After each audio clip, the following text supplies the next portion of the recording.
When I received the Wesleigh White Memorial Scholarship, that was actually my first ever scholarship that I received for college. And so that honestly really instilled in me that I can do anything that I set my mind to and that I have a big support system right behind me. And so essentially it served as the foundation for my entire college career. It allowed me to pay for books and pay for things that other scholarships weren't covering, as well as just gave me comfortability during my first year, and that led to comfortability during all my years. Post-graduation, I will be attending the University of Cincinnati, getting my master's in both the public health program, specifically in the concentration of health policy and management, as well as receiving my MBA. If I were to give advice to anyone considering to be in a STEM major or STEM field, I would say, one, the road might get a little bumpy, but it's all okay.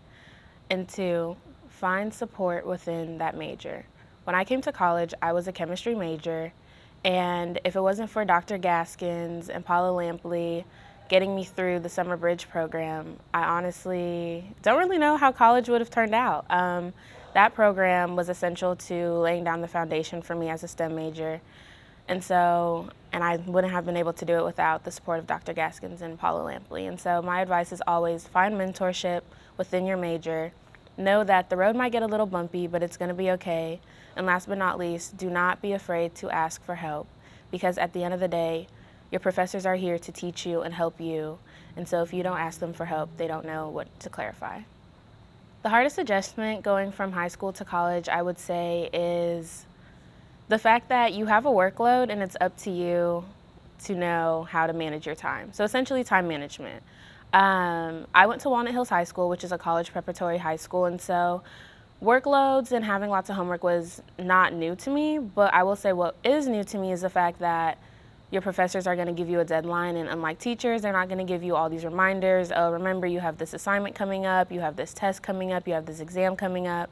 And so it's on you to study, it's on you to manage your time and make sure that you're hitting everything that you need to. And so I would say that was my hardest adjustment. In high school, I would say that my biggest mentor or mentors were Paula Lampley and Dr. Gaskins. And so I met Paula Lampley when I had moved to Ohio. My dad is the pastor at her parents' church. And through lots of conversation and her getting to know me, I ended up in the Girls STEAM Academy. This is essentially also how I met Dr. Gaskins and Mr. White and the entire Gaskins Foundation. And Dr. Gaskins was also a mentor during this time because whenever we would do our Stimulate activities on these Saturday mornings, she would always make me just feel seen, make me feel valued, and she always would talk to me and ask me about school and my interests. And developing that relationship really meant a lot to me because those Saturday mornings were early. But being able to have mentors that I was excited to see, excited to talk to during those times, it just made it easier to go, but then it also made me want to apply myself more, which shows true today. And then when we get to college, they honestly followed me to college as they work at the University of Cincinnati, which is where I attend.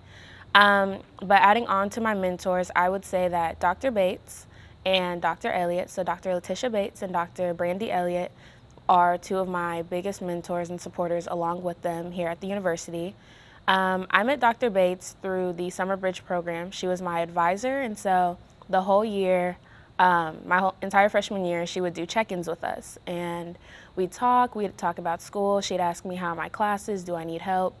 And she would honestly bridge the gap between me and my professors if I ever felt nervous and I didn't want to talk to a professor. I just felt like a little intimidated because I did come in during COVID, and so I was always just meeting people through a screen, and sometimes sending out that email when I know they're getting maybe a couple hundred other emails was a little scary for me. So she helped give me that push to be comfortable with really asking for help. And then with Dr. Brandy Elliott, she at the time was the director of my scholarship program, and I am a Darwin T. Turner Scholar.